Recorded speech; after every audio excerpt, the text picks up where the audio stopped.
Hello everyone, আসসালামু আলাইকুম। Welcome to my channel. আবারও চলে আসলাম আপনাদের মধ্যে প্রতিদিনের মতন নতুন একটা রেসিপি নিয়ে। আজকের রেসিপিটা হচ্ছে সাবুদানার মেলা পাপড়ের রেসিপি। এখানে 3 চামচ সাবুদানা দিয়ে আমি অনেকগুলো পাপড় বানিয়েছি। আশা করি আপনাদেরও ভালো লাগবে আমার এই পাপড়ের রেসিপিটা। একদম পানির মতন সহজ বানাতেও, শুধু একটি মাত্র উপকরণ দিয়ে পাপড়টা তৈরি হয়ে যায়। বানাতেও খুবই ভালো লাগে, দেখতেও সুন্দর, খেতে অসাধারণ লাগে।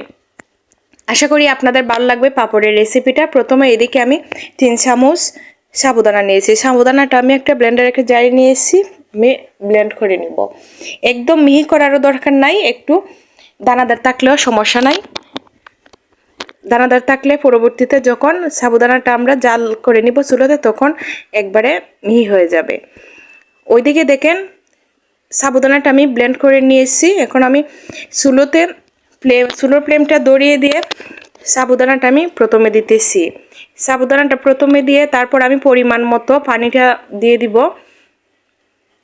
সাবুদানার মধ্যে পরিমাণ মতো পানিটা দিতেছি, দিয়ে একটু নেড়ে ছিঁড়ে তারপর আমি চুলোর ফ্লেমটা ধরিয়ে দিব।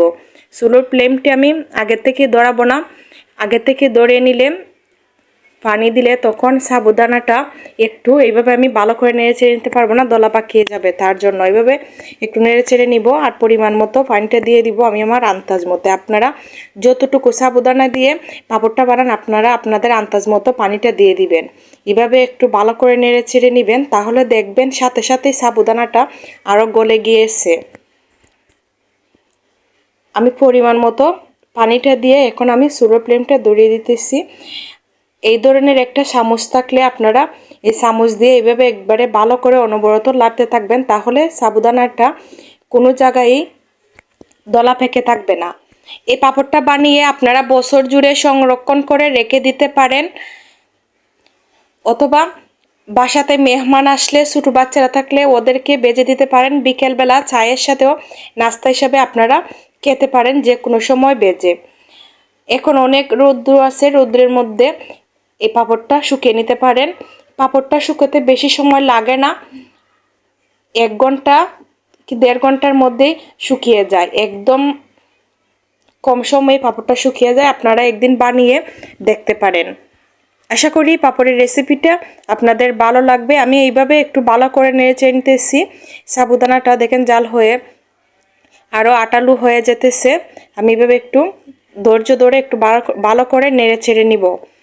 তো বন্ধুরা, যারা যারা এই মুহূর্তে আমার এই ভিডিওটা দেখতেছেন, এখন আমার ইউটিউব চ্যানেলটা সাবস্ক্রাইব করে নিন প্লিজ। সবার কাছে অনুরোধ করতেছি আমার ইউটিউব চ্যানেলটা সাবস্ক্রাইব করে সব সময় আমার পাশে থাকবেন। আমার এই আইডিতে আরও অনেক নিত্য নতুন ও সুন্দর সুন্দর পাঁপড় ও পিঠার রেসিপি আছে। যারা যারা অনেক শৌখিন, এগুলোর প্রতি আগ্রহী, দেখতে চান, এইভাবে বানাতে চান, আপনারা আমার আরও ভিডিও আছে, এগুলো দেখে আসতে পারেন। আশা করি আপনাদের ভালো লাগবে। আমার ভিডিওটা দেখে আপনারা সুন্দর একটা কমেন্ট করবেন, যাতে পরবর্তী ভিডিওটা আমি বানাতে আরও অনেকটা উৎসাহিত হই। কমেন্টটা পড়ে আমার যাতে আরও ভালো লাগে, আপনাদের মধ্যে আরও নিত্য নতুন ও সহজ সহজ ভিডিও আমি দিতে পারি। আমি সব সময় চেষ্টা করি আপনাদের মধ্যে আনকমন ও নতুন নতুন ভিডিও দেওয়ার জন্য। সব সময় আপনারা আমার পাশে থাকবেন, সবার কাছে অনুরোধ করতেছি।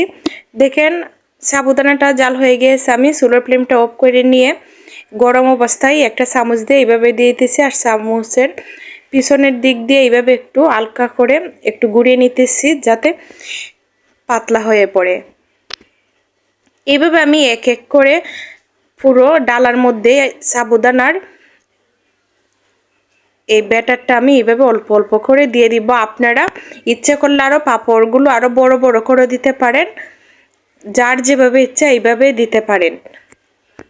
এই পাঁপড়টা আপনারা একদিন যদি বানিয়ে খান, তাহলে সব সময় বানানোর জন্য পাগল হয়ে যাবেন, এতটাই মজা, অনেকটাই মুসমুসে হয়। দেখেন আমি ডালাতে আমি অফ ক্যামেরায় সবগুলোতে আমি একই প্রসেস আমি দিয়ে দিয়েছি, রোদ্রে শুকাতে দিব। এখন ওইদিকে আমি সাবুদানার মধ্যে আমি আরও 2-3টা কালার আমি অ্যাড করব।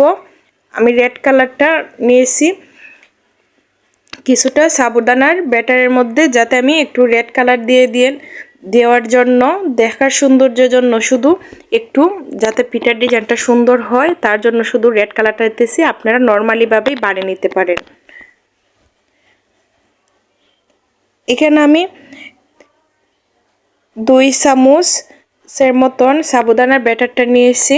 এগুলোতে আমি রেড কালারটা দিয়ে এভাবে একটু নেড়ে চেড়ে নিয়ে এইগুলো আমি সেম প্রসেসেই ডালার মধ্যে আমি দিয়ে দিব। রেড কালারটা দিলে শুধু দেখতে ভালো লাগে, এতে কোনো স্বাদের এরপের নাই। তো বন্ধুরা, আশা করি আমার এই ভিডিওটা আপনাদের ভালো লাগবে। যদি ভালো লাগে আপনাদের কাছে আমি বারবার অনুরোধ করতেছি আমার ইউটিউব চ্যানেলটা সাবস্ক্রাইব করে রাখবেন, যাতে পরবর্তীতে আমি নিত্য নতুন ভিডিও দেওয়ার সাথে সাথে আপনাদের কাছে পৌঁছে যায়। আর সব সময় আমাকে সাপোর্ট করবেন। আমার এই ভিডিও অংশটা যদি কোনো রকম আপনাদের কাছে ভালো লাগে আপনারা আমাকে সাপোর্ট করবেন আর আমার ইউটিউব চ্যানেলটা সাবস্ক্রাইব করে রাখবেন। ওইদিকে দেখেন আমি একই প্রসেসে আমি রেড কালারের যে সাবুদানার ব্যাটারটা ওইটাকে আমি একইভাবে আমি দিতেছি ডালার মধ্যে। এইভাবে আমি ডালার মধ্যে দিয়ে আমি রোদে শুকোতে দিব। ঘড়ির দরে 1 ঘন্টার মধ্যে শুকিয়ে যায়। তারপর আপনারা যদি সংরক্ষণ করে রাখতে চান তাহলে একটু বেশি সময় শুকিয়ে নেবেন। আবার এত বেশি শুকিয়ে নিলে পাঁপড়গুলো ভেঙে একদম গুঁড়ো গুঁড়ো হয়ে যাবে। আপনারা একটু দেখে তারপর শুকিয়ে নেবেন। রেড কালারের এগুলো দিলে একটু দেখতে সুন্দর লাগে। আমি অফ ক্যামেরা আরও দিয়েছি 2টো কালার শুধু দেখার সৌন্দর্যের জন্য। এগুলো আর আপনাদের মধ্যে শেয়ার করতেছি না, আশা করি আপনারা এগুলো দেখলেই বুঝে নিতে পারবেন।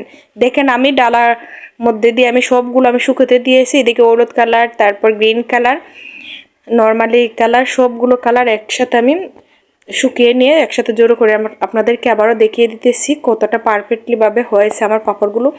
দেখে অনেকটাই লোভনীয় হয়েছে না বন্ধুরা? তো এইভাবে আপনারাও বানিয়ে নিতে পারেন বাসাতে পাঁপড়ের রেসিপিটা। আশা করি আপনাদের ভালো লাগবে পাঁপড়ের রেসিপিটা। আপনারা এখন সাথে সাথে ভেজেও খেতে পারেন অথবা সংরক্ষণ করে বছর জুড়ে রেখেও দিতে পারেন। এগুলো অনেক দিনের জন্য রেখে দেওয়া যায়। আপনাদেরকে আমি ভেজে দেখিয়ে দিতেছি। আমি এখান থেকে অর্ধেকটা পাঁপড় আমি ভেজে দেখিয়ে দেবো, অর্ধেকটা পাঁপড় আমি সংরক্ষণ করে রেখে দিব। আমি পাঁপড় এরকম দিনে সব সময় আমি এভাবে আমি সংরক্ষণ করে রেখে দিই। দেখেন পাঁপড়গুলো আমি পরিমাণ মতো তেল দিয়ে চুলোর ফ্লেমটা ধরিয়ে নিয়েছিলাম। আগের থেকে তেলটা গরম হওয়ার পর আমি পাঁপড়গুলো ভেজে নিতেছি। দেখেন মাশাআল্লাহ অনেকটা সুন্দর হয়েছে পাঁপড়গুলো ভাজাটা। আমি আবারও আপনাদেরকে 4 পিস আমি ভেজে দেখিয়ে দিতেছি। আপনারা দেখে আমার ভিডিওটা দেখে খুবই সহজেই পাঁপড়ের রেসিপিটা তৈরি করে নিতে পারবেন। আশা করি আপনাদের ভালো লাগবে। ওইদিকে দেখেন আমি সবগুলো পাঁপড় আমি ভেজে নিছি অর্ধেকগুলি। আপনাদেরকে পরিবেশন করে দেখিয়ে দিতেছি কতটা নরম ও মুসমুসে হয়েছে। মুখে দিলে মিলিয়ে যায় এতটাই মুসমুসে। আপনারা বানিয়ে দেখবেন, অনেকটাই মুসমুসে, মুখে দেওয়ার পরেই অনেকটা কুড়মুড়ি হয়, তারপরে মিলিয়ে যায়। একদম কাগজের মতো পাতলা হয়েছে পাঁপড়গুলো। আপনারা এইভাবে 2-3 চামচ সাবুদানা দিয়ে মেলা পাঁপড় এক জুড়ি বানিয়ে নিতে পারেন। আপনাদেরকে একটা পাঁপড় আমি ভেঙে দেখিয়ে দিতেছি। তো বন্ধুরা, সবসময় চেষ্টা করি আপনাদের মধ্যে নিত্য নতুন ও সহজ সহজ ভিডিও নিয়ে হাজির হওয়ার জন্য। পরবর্তীতে আমি আরও নিত্য নতুন ভিডিও নিয়ে হাজির হব। আল্লাহ হাফেজ।